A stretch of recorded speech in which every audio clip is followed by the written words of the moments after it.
Bismillahirrahmanirrahim. Assalamualaikum warahmatullahi wabarakatuh. Alhamdulillah raditu billahi rabba wa bil islami dina wa bi Muhammadin nabiyya wa rasulah rabbi syrah li sadri wa yassir li amri wa hlul 'uqdatam min lisani yafqahu qawli. Yaitu tentang penyebaran bahasa Melayu di Asia Tenggara. Kenapa ini penting? Karena bahasa Melayu ini merupakan salah satu bahasa yang utama mungkin ya dalam studi Islam di Asia Tenggara, di dunia Melayu, alam Melayu. Historisitas bahasa Melayu itu penting dalam kajian epistemologi pendidikan agama Islam alam Melayu.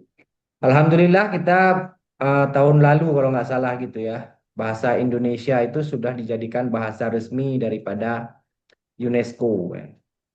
Ini bukan cilet-cilet, ini adalah suatu langkah penting ya. Kenapa disebut langkah penting? Karena bahasa UNESCO itu cuma ada 10 di dunia ini gitu. 6 jadi bahasa resmi PBB ya. Bahasa yang bisa kita gunakan untuk nulis artikel terindeks Scopus. Bahasa PBB itu ada bahasa Inggris. Bahasa Inggris tahulah penyebarannya kayak mana ya kan.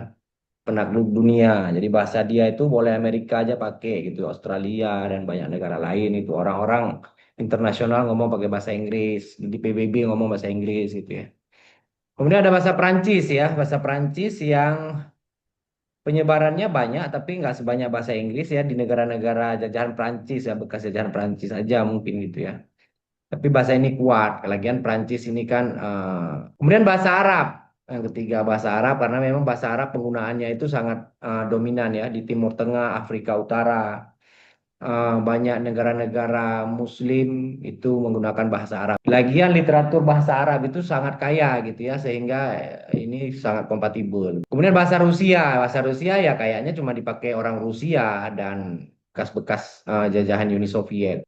Kalau Spanyol ini bahasanya itu menyebar luas ya, terutama di negara-negara bekas taklukan Spanyol, terutama di daerah Amerika Latin ya, kayak di Meksiko, ya, di mana lagi?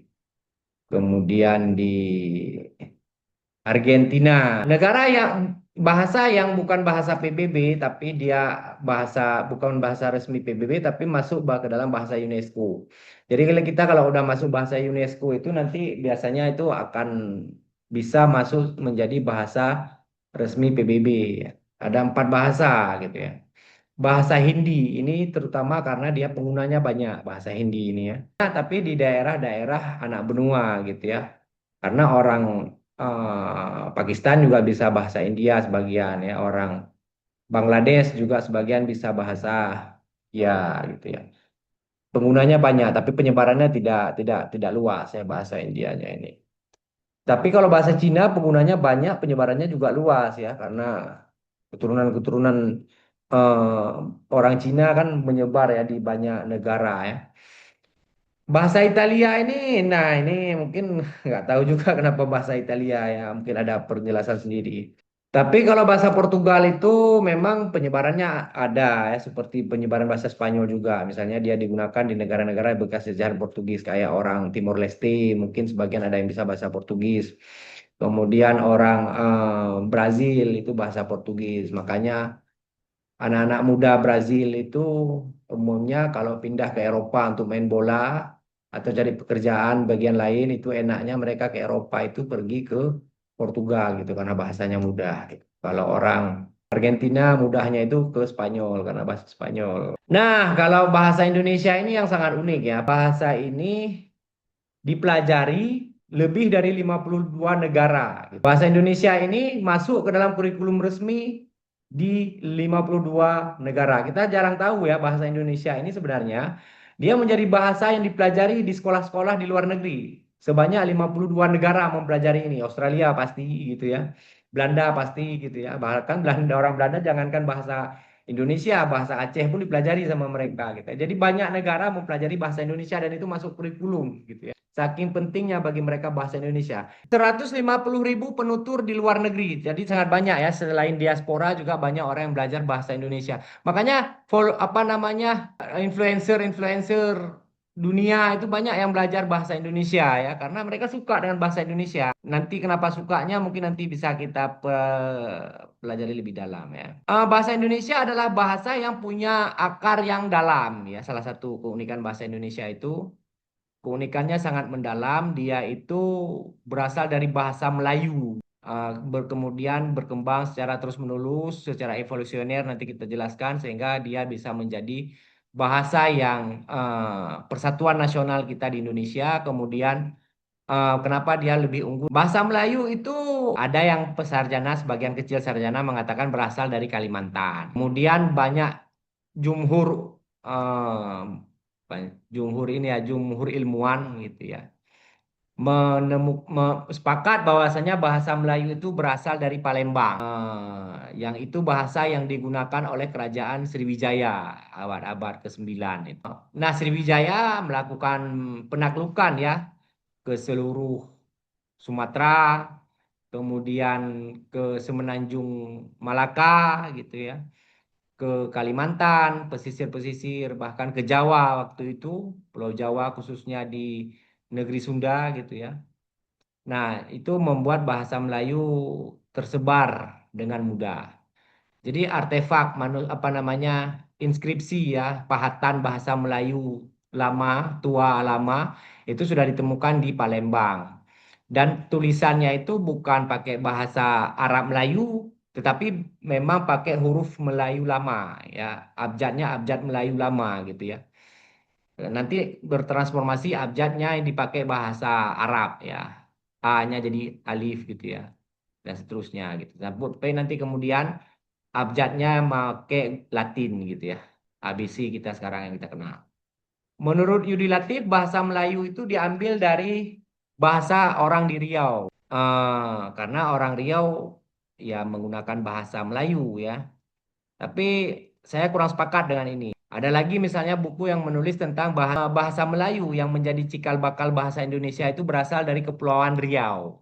Kepulauan Riau di Kepri ya, Bangka, Belitung, dan sebagainya gitu ya. Katanya berasal dari bahasa itu, bahasa Indonesia. Tapi tunggu dulu, kita cek dulu gitu ya. Kalau Anda rajin baca novel Andrea Hirata sering bilang bahwasanya orang-orang di pulaunya itu banyak yang berasal dari orang Pasai. Bacalah kalau nggak percaya Maria Karpov atau ya Maria Karpov dan novel-novel setelah Maria Karpov itu bisa dikaji gitu ya. Karena waktu itu orang Pasai banyak kirim tentara angkatan laut ke pulau-pulau antara Semenanjung Malaka dengan Sumatera untuk menjaga dari Lanun gitu ya. Jadi banyak dikirim tentara angkatan laut dan banyak dari mereka kemudian bermukim di daerah Kepulauan Riau itu. Nah, makanya Andrea Harata bilang orang apa masyarakat di sana banyak yang keturunan daripada Pasai. Kemudian wajah-wajahnya juga dulu dia cerita itu mirip orang-orang Pasai. Kan sastrawi lah dia cara dia menjelaskan gitu karena itu novel. Gitu. Bahasa Melayu yang dibawa oleh orang Palembang, orang Sriwijaya itu kita akui itu adalah bahasanya orang Palembang, bahasanya yang dikembangkan oleh Sriwijaya. Nah, mereka kan menjadi penakluk Sriwijaya itu. Kita tahu cerita tentang bagaimana Sriwijaya menaklukkan negeri-negeri yang ada di Sumatera dan di Melaka gitu ya. Jadi bahasa Melayu itu bahasa dari Palembang gitu ya. Kenapa sekarang dipakai di Malaysia? Karena Sriwijaya itu juga waktu itu menaklukkan Semenanjung Melayu gitu ya, Semenanjung Malaka. Banyak banyak petinggi-petinggi kerajaan lama di Semenanjung Malaka itu berasal dari orang Sumatera, banyak orang Sumatera Barat, banyak orang Palembang, banyak orang Riau ya. Jadi bahasanya dibawa ke sana sehingga orang Malaysia sekarang menggunakan bahasa Melayu. Yang uniknya sebagian orang Malaysia protes bahasa yang resmi yang diterima UNESCO itu bahasa Indonesia. Kok nggak bahasa Melayu? Padahal bahasa Indonesia itu adalah bahasa Melayu yang disempurnakan, berproses terus-menerus gitu ya. Beda dengan bahasa Melayu itu sebagian besar bahasa Melayu yang tidak mengalami penyempurnaan menjadi bahasa yang kompatibel untuk segala hal termasuk bahasa ilmiah. Coba baca bahasa ilmiah dengan bahasa Indonesia, mudah dipahami. Coba baca tulisan ilmiah pakai bahasa Melayu.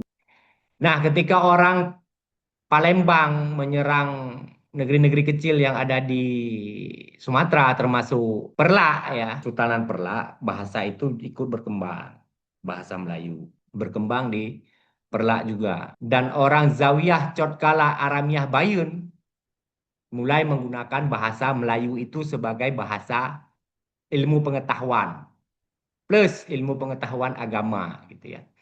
Jadi disitulah bagaimana terjadi penggunaan awal bahasa Melayu dalam rangka pengajaran agama Islam di Aramiyah Bayun. Nanti bahasa Melayu tersebut berhijrah ke Pasai untuk mendirikan atau membantu berkembangnya Zawiyah Blang Pria yang ada di Pasai. Jadi mengalami penyempurnaan kemudian dilanjutkan pada masa Kesultanan Samudra Pasai pada Zawiyah Blang Pria, gitu ya.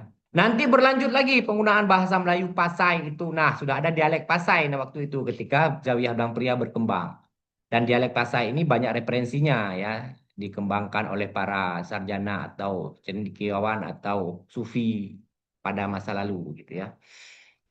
Di Jamiah Baitur Rahman juga menggunakan bahasa Melayu dan orang Kutaraja waktu itu umumnya menggunakan bahasa Melayu seperti dikatakan Lombat. Dia tidak bisa menemukan orang yang menggunakan bahasa selain bahasa Melayu.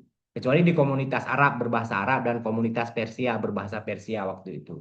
Dan ada juga komunitas-komunitas Eropa tentu karena itu adalah kota kosmopolitan waktu masa kejayaan Aceh Darussalam. Jadi ya banyak orang masyarakat di situ. Tetapi bahasa umum yang digunakan itu oleh masyarakat adalah bahasa Melayu. Meskipun dalam lembaga pendidikan seperti Zawiyah Blang Pria, kemudian Jamiah Baitur Rahman itu menggunakan dominan sebenarnya bahasa Arab, kemudian bahasa Persia dan juga bahasa Melayu gitu ya.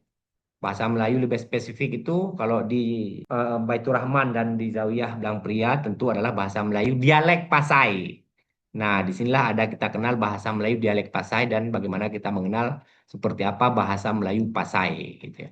Karena bahasa Melayu itu ada banyak sekali varian gitu ya. Bahasa Melayunya Pasai, misalnya. Bahasa Melayu Delhi, bahasa Melayu Asahan, bahasa Melayu Langkat, bahasa Melayu Kepulauan, bahasa Melayu Riau, bahasa Melayu Jambi, bahasa Melayu Bengkulu, bahasa Melayu Lampung, dan seterusnya gitu ya. Bahasa Melayu di Malaka gitu ya.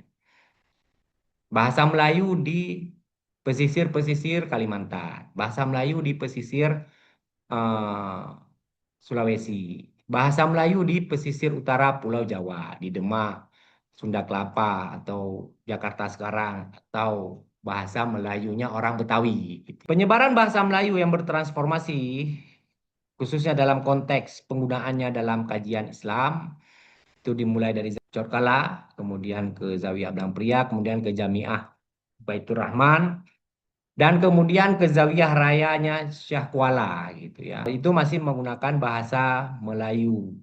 Yang nanti dibuktikan bahasa Melayu yang dipakai waktu itu adalah masih menggunakan bahasa Melayu Pasai. Ini diargumenkan oleh Ibrahim Alfian melalui bukti-bukti yang dia kembangkan. Sampai misalnya murid-murid Syah Kuala seperti Burhanuddin Ulakan di Minangkabau, atau Syekh Abdul Muhyi di negeri Sunda, atau Baba Daud Rumi yang kemudian mendirikan Zawiyah di Penayung. Kemudian beliau menulis kitab Masailul Muhtadi ya, pakai bahasa Melayu. Bahasa Melayu apakah itu? Karena Syahkuala juga menggunakan bahasa Melayu Pasai, berarti muridnya pakai bahasa Melayu Pasai gitu ya. Kitab Masailul Muhtadi, soal apabila kita ditanyai orang, gitu ya, berapa rukun iman? Jawab. Itu kitab yang umum kita kenal. Nah, makanya kenapa di bahasa Indonesia?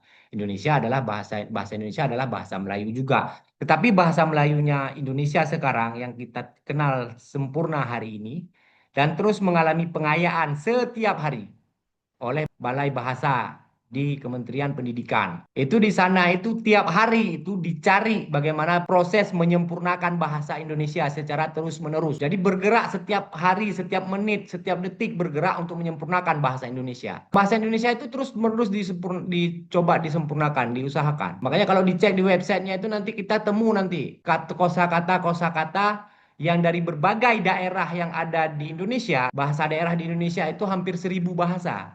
900-an jenis bahasa, 900-an bahasa daerah. Itu oleh Balai Bahasa di Kementerian Pendidikan itu terus dicari kalau kira-kira kita ingin melakukan sesuatu atau menggunakan sesuatu tapi kosakatanya belum ada atau belum stabil dalam bahasa Indonesia yang resmi. Dicari misalnya di seluruh bahasa daerah yang ada di Indonesia kira-kira kata mana yang cocok misalnya.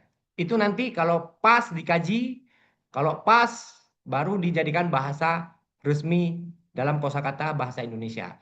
Misalnya gambut misalnya ya, kayak itu bahasanya orang Kalimantan menunjukkan tanah yang agak landai gitu ya. Ada lagi misalnya kita ambil bahasa Jawa, unduh unggah gitu ya. Unduh, download, unggah, upload gitu ya. Kita nggak pakai lagi upload download karena kita punya padanan sendiri dalam bahasa daerah yang seluruh ada di seluruh Indonesia. Ada di sini dipilih bahasa Jawa. Bahasa yang paling banyak, salah satu daerah yang paling banyak diserap setelah penyempurnaan bahasa Indonesia modern, salah satunya adalah bahasa Jawa. Banyak diambil kosakata bahasa Jawa, dimasukkan ke dalam bahasa resmi bahasa Indonesia. Sehingga bahasa Indonesia mengalami penyempurnaan terus-menerus. Menggunakan kalimat dalam bahasa Indonesia itu mudah sekali dipahami. Dan dia punya orientasi bahasa ilmiah seperti apa, orientasi ngomong bahasa sastrawi seperti apa, nulis novel beda gayanya, nulis puisi beda gayanya, nulis esai beda gayanya, nulis artikel ilmiah beda gayanya, ngobrol lagi ngomong beda lagi gayanya. Jadi luar biasa bahasa Indonesia punya banyak sisi yang unik gitu ya. Di bahasa Indonesia, menulis puisi ada gayanya, nulis novel atau cerpen ada gayanya, menulis feature ada gayanya, nulis tajuk rencana ada gayanya, nulis opini ada gayanya, jurnal ilmiah, artikel ilmiah nulis ada gayanya. Bagaimana bahasa Indonesia itu sangat luar biasa gitu ya. Dan jarang diketahui oleh kita. Karena memang kalau kita punya kita sendiri itu kadang-kadang kurang kurang menarik kita pikir. Memang rumput tetangga lalu dikira hijau gitu ya. Bahasa Melayu ini pernah dipakai untuk bahasa-bahasa sofistik tingkat tinggi. Kajian tasawuf filosofis pernah digunakan oleh Hamzah Fansuri dan Syamsuddin Al-Sumatrani misalnya. Hingga sekarang dia bertransformasi menjadi bahasa Indonesia yang sangat sempurna, digunakan secara luar biasa oleh para penulis di Indonesia. Anda bisa lihat misalnya tulisan Ignaz Kleiden, nulis ilmiah. Itu sangat padat bagaimana jagonya dia dalam menggunakan bahasa Indonesia sebagai media penyampaian informasi ilmiah. Sangat luar biasa. Ketika ingin melihat bagaimana tulisan esai ringan gitu ya, enak dibaca, bisa baca tulisan-tulisan Bri Redana misalnya. Atau yang sedikit filosofis bisa baca punya Gunawan Muhammad. Yang mau ilmiah gitu. Ini ada representasi yang mudah Kunto Wijoyo gitu ya. Kunto Wijoyo ketika nulis bahasa sastra, dia mampu menggunakan kalimat yang sangat efektif, tidak bertele-tele gitu ya. Kemudian ketika dia nulis sastra, indah, menarik. Ketika dia nulis ilmiah, mudah dipahami. Jadi bagaimana bahasa Indonesia itu sebenarnya punya perangkat yang sangat bagus ya sebagai sebuah alat gitu ya. Tetapi kadang kita sendiri yang kurang mampu mengoptimalkan bahasa Indonesia ketika kita mau nulis pakai bahasa Indonesia. Karena pikiran kita sebenarnya yang bermasalah, bahasa Indonesia menjadi muak-muak kita tulis. Terulang-terulang, kalimat tidak efektif, udah panjang gitu. Kadang-kadang orang ketika membaca tulisan itu harus pakai tabung oksigen ya, biar napasnya cukup. Karena apa? Nulisnya itu nggak ada titik, nggak ada koma, panjang gitu ya. Jadi kita nggak sanggup tahan napas untuk baca tulisan dia. Itu karena pikiran dia sebenarnya yang bermasalah gitu ya. Bukan bahasa Indonesianya yang bermasalah. Ketika dia mampu menyusun pikiran dengan rapi, maka dia akan menulis secara efektif. Makanya ada kata pepatah ya, orang yang tidak mempelajari ilmu mantik tidak bisa dipercaya ilmunya gitu ya. Karena mantik itu ilmu dasar berpikir. Kalau berpikir saja tidak clear di dalam kepala, gimana mau nulis? Anda ketika mencoba nulis sendiri, kenapa bahasa-bahasa Anda bisa bermasalah? Karena di sini belum selesai. Salah satunya bisa baca buku Logika Saintifika, karya W. Pospoprojo, mengajarkan bagaimana kita bisa berpikir sistematik. Tapi kalaupun mampu berpikir sistematik, kalaupun Anda jarang membaca, cuma baca medsos gitu, nggak bisa juga untuk nulis. Gitu. Padahal kita sudah punya perangkat yang sangat kaya. Hamzah Fansuri selaku pengguna bahasa Melayu dari awal, di awal. Yang bahasa Melayu dia itu diakui oleh Alatas itu sangat luar biasa. Kerennya bahasa yang digunakan oleh Hamzah Fansuri mengajarkan sesuatu yang sangat berat tetapi pakai bahasa Melayu. Berarti kompatibel bahasa Melayu digunakan untuk disiplin apapun sebenarnya. Ini dibilang di sini sama Hamzah Fansuri. Ketahui bahwa fakir ini di pengantar kitab Syarabul Asyikin Hamzah Fansuri. Ketahui bahwa fakir daif Hamzah Fansuri hendak menyatakan jalan kepada Allah Subhanahu wa taala dan makrifat Allah dengan bahasa Jawi dalam kitab ini insya Allah supaya segala hamba Allah yang tiada tahu akan bahasa Arab dan bahasa Farisi supaya dapat membicarakan dia. Jadi Hamzah Fansuri di sini bilang dia menggunakan bahasa Melayu untuk menulis karyanya. Kenapa? Karena dia tahu ada orang yang tidak bisa bahasa Arab dan tidak bisa bahasa Persia. Berarti waktu itu umumnya orang bisa bahasa Arab dan bisa bahasa Persia. Tetapi ada orang juga yang nggak bisa bahasa dua bahasa itu baru dia pakai bahasa Melayu. Jadi kalau dalam ini terkesan bahasa Melayu waktu itu memang dalam studi ilmu keislaman di Melayu waktu itu alam Melayu. Bahasa pertamanya adalah bahasa Arab, kedua adalah bahasa Persia, ketiga adalah bahasa Melayu. Dan sekarang kita sedang coba menawarkan, tapi memang sebenarnya sudah digunakan, pengakuan saja ya. Bahasa dunia Islam atau Islamic School gitu. Itu kan sekarang yang paling harus utama bahasa Arab. Oke lah itu tidak bisa dibantah karena Al-Quran dan hadis pakai bahasa Arab. Kemudian kitab-kitab klasik banyak sekali pakai bahasa Arab. Kemudian bahasa Persia ya ketika orang Persia waktu itu khususnya pada dinasti Safawi ya abad 15 itu mereka mulai mengembangkan ilmu pengetahuan, mulai fokus pada ilmu pengetahuan selama beberapa abad itu ya, sekitar 2 sampai 3 abad. Itu literatur-literatur dalam bahasa Persia menjadi sangat banyak. Sebelum Safawi juga kajian-kajian keislaman oleh orang Persia juga sudah mendalam. Dan banyak orang Persia waktu itu yang ke alam Melayu, ke negeri Melayu untuk mengajar. Salah satunya adalah kakek buyutnya Hamzah Fansuri juga berasal daripada Persia. Ya. Kemudian pengikut daripada Hamzah Fansuri, sufi lainnya yaitu Syamsuddin Al-Sumatrani dalam pengantar kitabnya Mir'atul Mukmin. Sebenarnya Syamsuddin Al-Sumatrani ini paling banyak dia nulis kitab pakai bahasa Arab. Karena dia lama juga di Timur Tengah. Tetapi orang dulu kan kalau sudah bagus kajian Arab agamanya, agak bahasa Arab bisa sendiri gitu ya. Kayak orang-orang di lembaga pendidikan tradisional sekarang. Dia nggak belajar bahasa Arab, ngomongnya nggak pakai bahasa Arab. Tetapi karena dia ngaji terus-menerus pakai bahasa Arab, kitab bahasa Arab, kemudian dia belajar kaidah-kaidah ilmu bahasa Arab seperti nahu, sorob, dan sebagainya. Lama-lama bisa sendiri bahasa Arab dan bahasa Arab mereka bagus gitu ya. Ditulis sama Hamzah Samsuddin Asmatrani dalam kitab pengantar Mir'atul Mukmin. Terbanyak daripada orang yang mulia daripada saudaraku yang salih. Karena tiada mereka itu tahu akan bahasa Arab dan Parsi, tetapi tiada diketahui mereka itu melainkan bahasa Pasai Jua. Jadi dia katakan bahasa Pasai gitu ya. Kenapa dia katakan bahasa Pasai? Ini adalah bahasa Melayunya orang Pasai. Karena kita nulis kitab itu dalam tradisi alam Melayu, khususnya di daerah Aceh itu pakai bahasa Melayu Pasai. Dan itu ternyata nanti bagaimana penyebaran itu bahwa bahasa Melayu Pasai itu melalui ulama yang pertama. Ulama-ulama yang belajar di Aceh kemudian pulang ke negeri masing-masing tetap membawa kitab yang ditulis dengan bahasa Melayu Pasai itu. Kemudian mereka mengajar di negeri masing-masing menggunakan bahasa yang sebagaimana mereka gunakan dalam bahasa pendidikan pengajaran di negerinya di tempat mereka belajar yaitu bahasa Melayu Pasai. Kemudian Abdul Rauf yang Singkili yang sudah belakangan gini ya.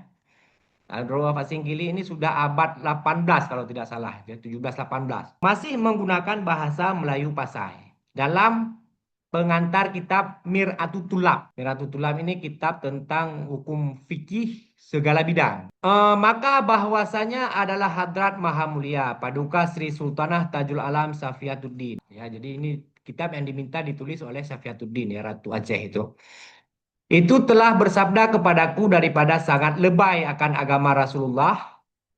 Nah, jadi lebay artinya berarti bahasa Melayu lama lebay itu. Lebay artinya yang kurang pengetahuan ya. Tidak tahu gitu ya. Itu disebut lebay. Kalau sekarang lebay udah lain lagi gitu ya. Nah, jadi yang lebay akan agama Allah bahwa aku karang baginya sebuah kitab dengan bahasa Jawi. Bahasa Jawi ya. Bahasa Jawi maksudnya adalah bahasa Melayu ya. Melayu, alam Melayu juga sering disebut dengan Jawi gitu ya. Orang Aceh bilang itu kita bahasa Jawa gitu, Jawa sebenarnya Jawi ya. Jawi itu ya Dia adalah bahasa yang digunakan oleh ulama-ulama dan pemikir Islam waktu itu, pakai bahasa itu. Bahasa Jawi ada banyak seperti saya katakan tadi, berbagai jenis bahasa Melayu seperti katakan tadi. Tapi di sini Abdurrauf Asingkili menegaskan lagi bahwasanya yang dibangsakan kepada bahasa Pasai yang muhtaj kepada orang-orang yang menjabat qadi. Berarti ini bahasa yang dibangsakan kepada bahasa Pasai gitu ya. Yang orientasinya adalah kepada kadi-kadi. Jadi dia nulis kitab Mir'atul Mu'tulab ini adalah untuk kadi-kadi ya, untuk bagaimana memutuskan hukum agama gitu ya. Jadi disebarkan kitab ini kepada para kadi pengambil hukum di daerah-daerah di bawah Kesultanan Aceh Darussalam. Pada pekerjaan hukmi daripada segala hukum syara Allah yang muktamad pada segala ulama yang dibangsakan kepada Imam Syafi'i radhiyallahu anhu.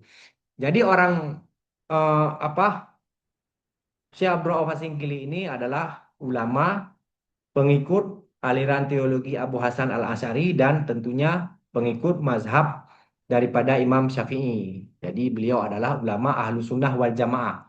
Jadi salah satu rujukan atau genealogi daripada ajaran Ahlussunnah wal Jamaah yang bersebar di Indonesia hari ini, khususnya di alam Melayu, itu garisnya itu sering berhubung kepada Abdurrauf Asingkili, gitu ya. Abdurrauf Asingkili punya murid di Sumatera Barat, Burhanuddin Ulakan. Burhanuddin Ulakan nanti punya banyak pengikut, murid-murid hingga Syekh Jamin Jahu. Syekh Jamin Jahu nanti punya murid salah satunya adalah Syekh Abuya Mudawali. Nah, Syekh Mudawali nanti juga berguru di beberapa guru di Aceh Selatan kalau tidak salah dan Aceh Besar. Nah, guru-guru beliau itu juga silsilah keilmuannya kepada Syekh Abdul Rauf Asingkili. Salah satunya adalah melalui di Aceh Besar, kemudian punya Baba Daud Rumi di Penayung. Baba Daud Rumi inilah yang menulis kitab Masailul Muhtadi atau orang sebut sebagai kitab Masailai. Kemudian pada masa modern ya, pada masa modern ketika bahasa Melayu sudah banyak menyebar di berbagai pesisir pulau di Indonesia, nanti oleh Belanda juga mereka gemar ya memakai bahasa Melayu gitu ya supaya mudah berkomunikasi dengan masyarakat di Indonesia. Kemudian dibuatlah ejaan-ejaan, kaedah ejaan Van Ophuizen, kemudian menjadi ejaan Swandi gitu ya. Baru EYD, baru Puebi gitu. Nah, Arab Melayu dirubah kepada abjad Latin ABC ya, dari alif bata menjadi ABC gitu ya. Nah, dari situ pola pengejaannya itu disebut pola pengejaan Van Ophuizen. Tapi cara nulisnya masih agak ini ya, agak beda sekali dengan sekarang. Susah bagi kita untuk bacanya. Karena mereka mentransliterasi bagaimana pola membaca di Arab Melayu kepada pola pembacaan ke ABC. Misalnya orang gitu ya. Bahasa Melayu orang itu kan urang gitu kan. Kalau bahasa bahasa Melayu Jawi gitu. Jadi Latin ABC menjadi oerang gitu ya. Nah, jadi nanti itu kemudian disempurnakan terus-menerus begitu ya pola pengejaannya itu menjadi nanti ejaan beberapa kali penggantian sampai ada ejaan Sewandi. Misalnya Sewandi itu sudah agak lebih mudah dibaca tetapi masih Jakarta, DJ Akarta gitu ya. Begitu masih kurang sempurna. Baru nanti tahun 72 baru mengalami penyempurnaan menjadi EYD gitu ya. Kalau sekarang kita berkembang lagi misalnya ada pola pola ejaan Puebi gitu ya. Dan terus menerus berkembang seperti saya katakan tadi. Gitu. Prosesnya ini sangat panjang begitu ya dan ini tidak terjadi pada bahasa Melayu. Bahasa Melayunya orang tidak mengalami penyempurnaan yang seperti ini gitu ya. Mereka bahasa Melayunya ya masih seperti bahasa Melayu yang kita kenal di mereka sekarang gitu ya. Mereka tidak melakukan penyempurnaan, mereka ya statis begitu saja. Yang ada mereka itu nyerap bahasa Inggris kebanyakan. Tempel-tempel bahasa Melayu, bahasa Inggris. Menempel bahasa Inggris dan menempel bahasa Melayu. Jadilah bahasa orang kayak orang India gitu ya. Bahasa Hindi ditempel dengan bahasa Inggris gitu ya. Kalau bahasa Indonesia nggak gitu dia. Bahasa Indonesia menyempurnakan. Kalau ada sesuatu yang dari bahasa asing, kalau dia tidak ada padanan dalam bahasa daerah sama sekali, kita punya modal banyak soalnya. Kita punya bahasa daerah hampir 1.000. Itu yang mau kita serap, diutamakan ya. Tapi ada juga yang nggak diserap dari bahasa daerah, misalnya komputer gitu ya. Itu nggak bahasa daerah dari bahasa Inggris diserap. Ketika kita menyerap, kita melihat kesesuaian apakah itu sesuai dengan pola ejaan kita. Gitu. Pola ejaan cocok nggak dengan gaya ejaan bahasa Indonesia? Itu yang dicoba cari gitu ya. Misalnya kita nggak pakai university dalam menyerap universitas gitu. Kita langsung dari Latin, universitas gitu ya. Jadi bukan menyerap dari Inggris, langsung dari Latin nyerapnya gitu, universitas gitu ya. Nah, pola-pola seperti ini ya yang disesuaikan sehingga berproses terus-menerus. Tapi banyak sekali itu perkembangan ilmu pengetahuan itu biasanya itu dari orang Indonesia. Jadi ketika itu banyak sekali ilmuwan dari Indonesia dikirim ke sana untuk mengkaji, membantu dan segala macam untuk membantu pendidikan. Saya menduga kalau pembahasan itu disempurnakan ya, terus diproses gitu ya, menjadi bahasa yang kompatibel untuk segala hal. Bahasa ilmiah cocok gitu untuk bahasa yang lain bisa gitu ya. Itu juga nanti akan jadi kayak bahasa Indonesia. Itu kan bahasa Melayu. Kalau disempurnakan lagi nanti jadi kayak bahasa Indonesia juga. Makanya kalau bisa ya terima saja bahasa Indonesia misalnya sebagai bahasa ilmiah. Nggak apa-apa gitu. Karena ini kan bahasa yang berproses dari bahasa Melayu juga. Nggak masalah. Karena ini bahasa Melayu, bahasa kita semua. Yang toh walaupun kita debatkan, ujung-ujungnya kan kembali ke Palembang gitu kan. Jadi cocoknya memang pakai bahasa Indonesia. Sudah kita sempurnakan. Ada fenomena itu yang saya temukan di medsos. Banyak sekali anak muda itu menyukai suka ngomong bahasa Indonesia ya. Ini sudah mulai. Karena itu sistem berpikir bahasa Indonesia itu mudah sekali dipahami gitu ya. Tidak muat-muat, strukturnya mudah dipahami gitu ya. Subjek, predikat, objek ya, itu mudah. Orang Indonesia lebih suka pakai bahasa Indonesia sebenarnya. Tapi kalau sudah kena bahasa Indonesia itu susah melepaskannya karena struktur berpikirnya tadi mudah gitu ya. Untuk bahasa Indonesia yang sempurna hari ini gitu ya. Kita sudah menyerap ribuan kosakata dari bahasa Jawa, ratusan kosakata dari bahasa Sunda, ratusan kosakata dari daerah-daerah bahasa daerah lainnya gitu ya. Kemudian bahasa asing banyak juga kita serap. Bahasa Inggris ada seribuan kalau tidak salah. Bahasa Persia ada 600 kalau tidak salah. Kata guru saya Profesor Abdul Hadi WM, 600-an kata dari bahasa Persia. Seperti pasar ya, pasar, bazar ya dari bahasa Persia.